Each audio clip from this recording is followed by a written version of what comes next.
ہند میں انوکھا مرکز تحفظ دین. الحمد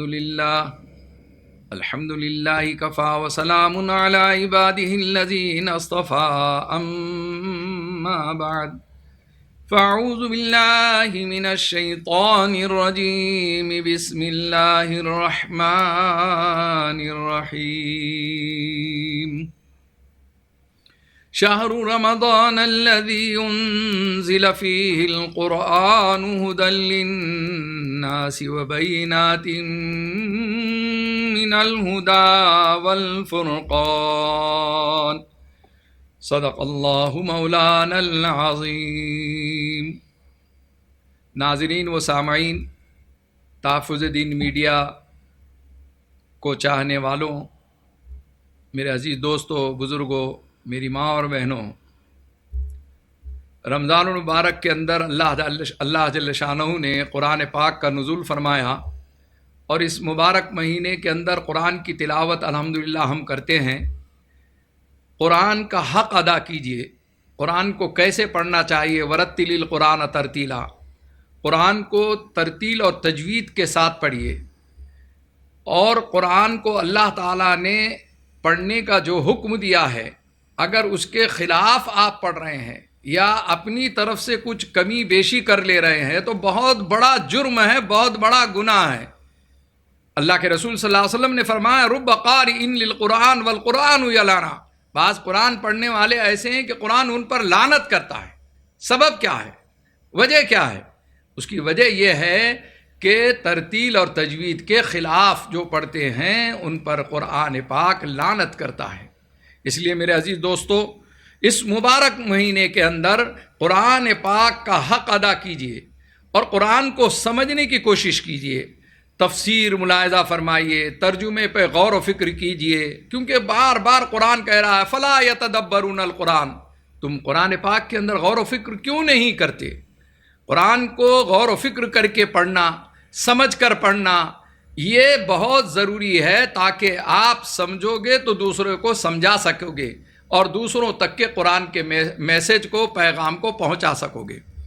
اس مبارک مہینے کے اندر روزے کا جو مقصد دیا ہے، وہ اس میں اللہ تعالیٰ نے ایک حکمت اور ایک راز پوشیدہ رکھی تھی کہ جب بھوک اور پیاس لگتی ہے تو اس وقت غریبوں کا خیال آیا کہ جب بھوک لگی ہے تو غریبوں کا کیسا دن گزرتا ہوگا، کیسی راتیں گزرتی ہوں گی، یتیموں کی راتیں کیسی گزرتی ہوں گی، اور بچوں کی راتیں کیسی گزرتی ہوں گی جن کے گھر کے اندر کھانے کو نہیں ہے. بھوک اور پیاس سے، غربت اور افلاس سے لاکھوں لوگ مر رہے ہیں. پوری دنیا کے اندر غربت کے خاتمے کی کوشش کی جا رہی ہے، لیکن آپ غربت کو ختم نہیں کر سکتے، غریبی کو کم کر سکتے ہیں. اور غریبی کو کم کرنے کے لیے بھی اسلام نے ایک فارمولہ دیا ہے کہ مالداروں کو فرمایا کہ تمہارے پاس جو زکوٰۃ ہے وہ زکوٰۃ تم ادا کرو، غریبوں کا خیال کرو.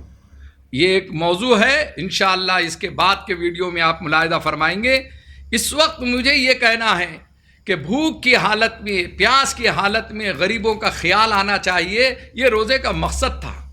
لیکن افسوس کی بات ہے کہ مسلمانوں کو ایسا ایک پیش کیا جا رہا ہے کہ یہ قوم رمضان المبارک کے اندر عبادت بہت کم کرتی ہے، تلاوت بہت کم کرتی ہے، تراویح بہت کم پڑھتی ہے، اور یہ نیکیاں بہت کم کرتی ہے، خوب کھاتی ہے، اتنا کھاتی ہے کہ رات بھر مسلمانوں کے محلوں میں اور شاپنگ سینٹروں کے پاس، ہوٹلوں کے پاس ویڈیو شوٹنگ لے کر سوشل میڈیا پر ایسی ڈشیں بتائی جاتی ہے، ایسی مرغن غذائیں بتلائی جاتی ہے، اور مسلمانوں کو بدنام کیا جاتا ہے کہ مسلمان صرف رات بھر کھاتے ہی رہتا ہے.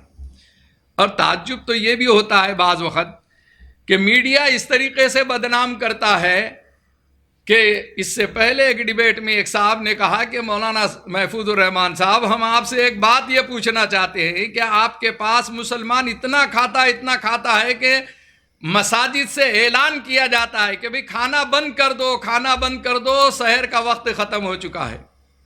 میں نے ان کا جواب تو دیا ہے لیکن آپ سوچئے تو صحیح کہ آپ کے بارے میں، مسلمانوں کے بارے میں دوسری دنیا کے لوگ کیا سوچ رہے ہیں. اور یقیناً ایسے کچھ یعنی جو ہے ہماری حرکتیں جو ہے ہمیں ہمارے اچھے روزوں کو، پاکیزہ مہینے کو بدنام کر رہی ہے. اس سے بھی ہمیں بچنا چاہیے. ہم مسلمان رات کو کھا رہا ہے، ٹھیک ہے، کھا لیجئے، ماشاءاللہ. سحر کر رہا ہے تو عبادت ہے، سحر کرنا چاہیے. لیکن سحر میں اتنا کھایا کہ دوپہر میں بھوک لگنے کے بجائے اس کو کھٹی ڈکاریں آ رہی ہے. تو یہ تو روزے کا مقصد کے خلاف ہے، اس کے برعکس ہے. آپ کو یہ حکم تھا ہی نہیں. آپ کو سحر کرنا برکتن ہے، سحر کرنا عبادتن ہے. آپ نے سحر کو ایسا ذریعہ بنا لیا، اتنا زیادہ کھایا کہ روزے کی حالت میں دوپہر میں آپ کو کھٹی ڈکاریں آ رہی. تو اب آپ کو کیسے محسوس ہوگا کہ بھوک کیسی ہوتی ہے، پیاس کیسے ہوتی ہے. روزے کے مقصد کو آپ نے فوت کر دیا. خدارا آپ اس طرف بھی توجہ دیجئے. ہم سے جو غلطیاں ہو رہی ہے، یا ہمارے درمیان میں کچھ لوگ ایسی غلطیاں کر لے رہے ہیں اور ان غلطیوں کو نمائش کے طور پر سوشل میڈیا میں پیش کیا جا رہا ہے.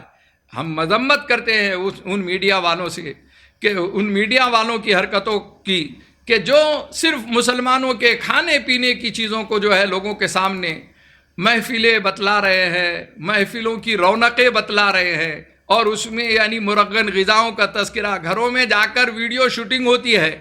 باقاعدہ جو ہے بعض ٹی وی والے جاتے ہیں کہ سحر میں آپ کیا پکاتے ہیں، کتنا پکاتے ہیں، کتنا کھاتے ہیں، عام دنوں سے کم کھاتے ہیں کہ زیادہ کھاتے ہیں. سب کھانے پہ تذکرہ ہے، سب کھانے پہ بحث ہے. اس لیے میرے عزیز دوستو، روزے کا مقصد یہ تھا کہ بھوکے اور پیاسے رہنے میں غریبوں کا خیال آئے گا.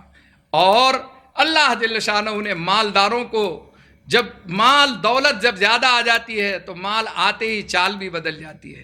آپ دیکھیے ایک غریب لاغر قسم کا آدمی چلا جا رہا ہے، اور چلتے چلتے جو ہے اسے اچانک 2000 کا بنڈل یا 500 کا بنڈل دکھ گیا.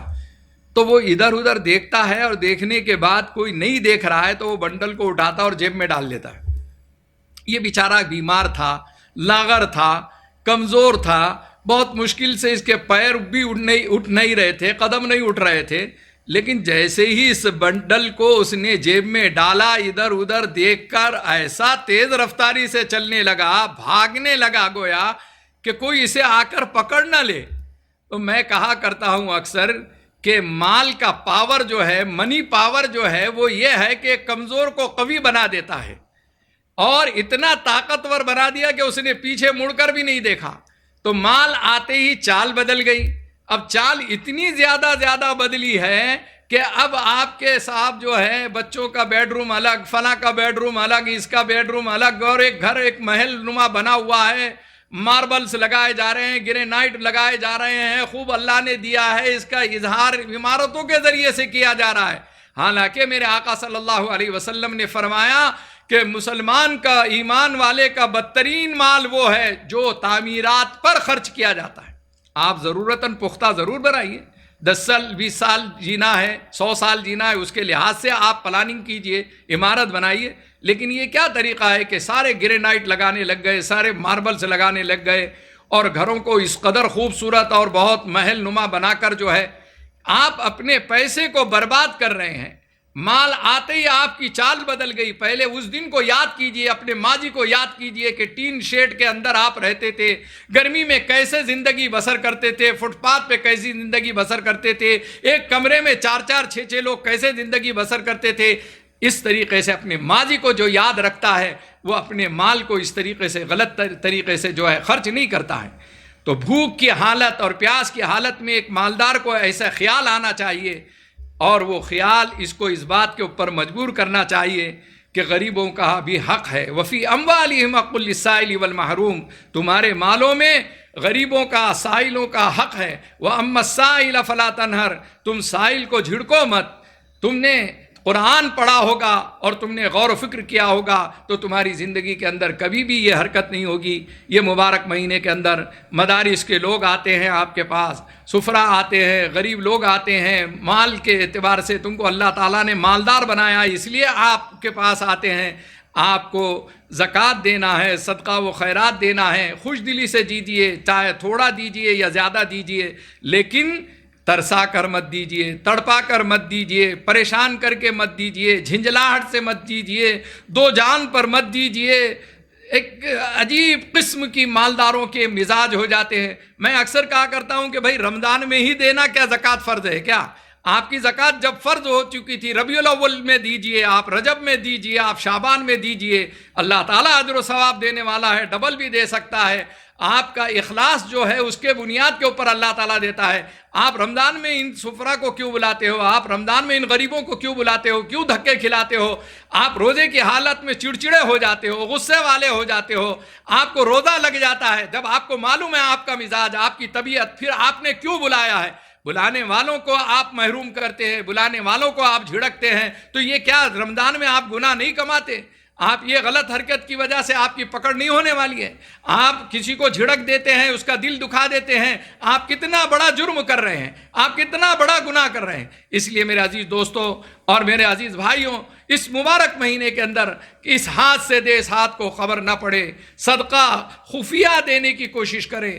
بہت سارے ہمارے پڑوسوں میں، بہت سارے ہمارے محلوں کے اندر غربت اور افلاس کی وجہ سے ان کے پاس افطار کو کچھ نہیں ہوتا ہے، سحر کو کچھ نہیں ہوتا، بیچارے کھجور اور تھوڑا سا دودھ پی کر اپنی پورا روزہ گزار لیتے ہیں۔